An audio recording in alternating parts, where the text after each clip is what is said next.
Olá! Hoje vamos falar sobre um assunto que interessa a todos, com certeza: as combinações de cores. Vamos mostrar aqui algumas alternativas para vocês. E para falar sobre isso, com total propriedade, tenho aqui a nossa arquiteta Ana Carolina. Olá pessoal, tudo bem? Então hoje, para falar sobre combinações de cores, primeiro a gente sempre precisa buscar entender um pouco sobre as necessidades do nosso cliente, o estilo que ele está buscando, o que ele precisa para esse espaço. Se é algo mais ousado, combinação de cores mais ousadas, ou ele está buscando um ambiente mais minimalista, com um ar mais relaxante. Então aí sim a gente pode partir para a análise realmente de combinações de cores. Então hoje eu trouxe aqui o círculo cromático, que é uma ferramenta que vai nos auxiliar a fazer combinações mais assertivas. O círculo cromático ele é formado por 12 cores, a partir das 3 cores primárias, o vermelho, o amarelo e o azul, as 3 cores secundárias, o verde, o laranja e o violeta, e mais as 6 terciárias, que aí elas são formadas a partir da junção das cores primárias com as secundárias. Também a gente tem aqui o círculo cromático com saturação.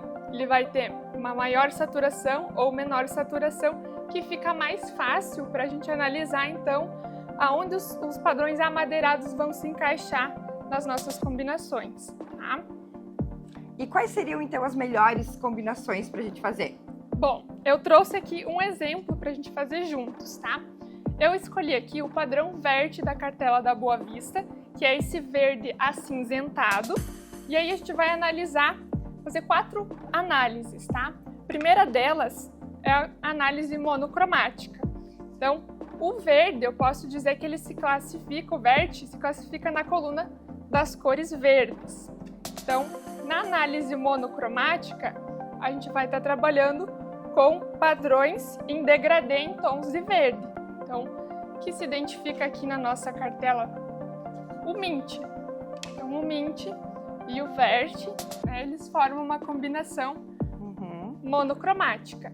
Então, geralmente, essa linha dos monocromáticos a gente vai usar em ambientes com um ar mais minimalista, onde a gente não quer uma mistura de cores. Então, a gente vai trabalhar num degradê de tons, certo? Aí, outra opção que a gente tem é a análise de cores complementares, tá? As cores complementares, elas são cores que vão contrastar mais no ambiente, são as cores opostas. Então, aqui, no caso do verde, ainda analisando o nosso padrão verde, nós temos os tons de vermelho. Então, aqui, se eu for classificar num tom mais escuro de vermelho, eu poderia dizer que o pau-ferro, que é o amadeirado da Boa Vista, ele faz uma combinação bem bacana com o verde. O pau-ferro, que ele é um padrão amadeirado com um fundo avermelhado. Lembrando que para essas análises a gente não vai ter apenas cores sólidas, a gente tem as cores com textura também. Então eu vou sempre analisar qual é a cor que está predominando nesse padrão. E aqui forma uma combinação também bem interessante que vai gerar mais contraste para quem quer um pouco mais de personalidade, talvez, no seu ambiente. Outra análise que a gente pode fazer também é a das cores análogas. Então, para quem busca algo mais equilibrado e não tão contrastante, as cores análogas são as cores vizinhas à fatia de cores que a gente está analisando. Então, eu tenho o verde, certo? Para esse lado, a gente pode andar 2 casas, a gente vai ter os azuis. Então, no caso, eu poderia fazer uma combinação legal com o Lorde, E se eu quiser andar para esse outro lado, então eu tenho as cores amarelas, os tons de amarelo.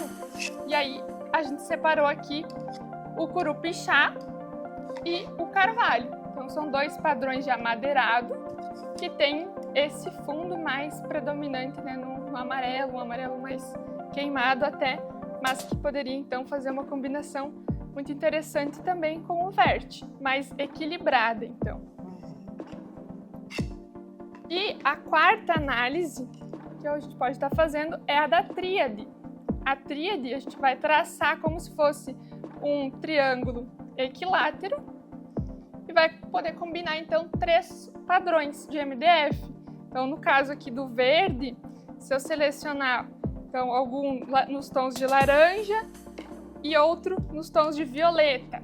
Então, no laranja eu teria o cinamomo, que é um amadeirado com o fundo mais alaranjado, e nos violetas o rosa milkshake. Então, se a gente partir para uma cor menos saturada, então eu poderia estar fazendo essa combinação desses 3 padrões. Lembrando também que não precisa necessariamente ser os 3 na marcenaria, no móvel.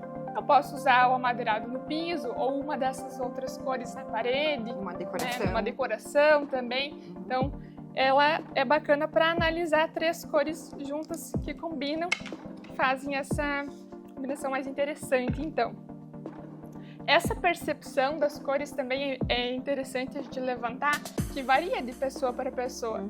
Né? Cada um vai ter a sua percepção, vai formar a sua análise de combinações, mas o círculo cromático ele ajuda bastante nesse sentido.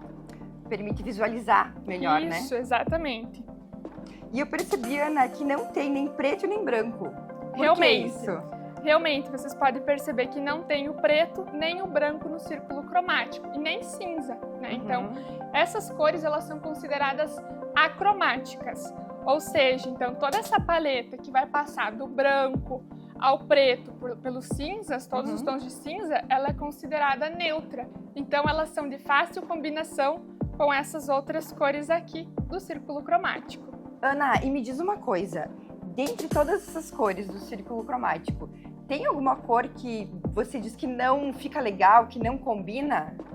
Eu diria que o seguinte: o que a gente mais precisa cuidar na hora de fazer uma combinação é para não misturar cores que possuem texturas muito marcantes, né, que vão acabar conflitando talvez ali no ambiente, né, e carregando demais ele, ainda mais se a gente estiver falando de ambientes conjugados, né, um ambiente, uma sala, cozinha integrada, sala de jantar.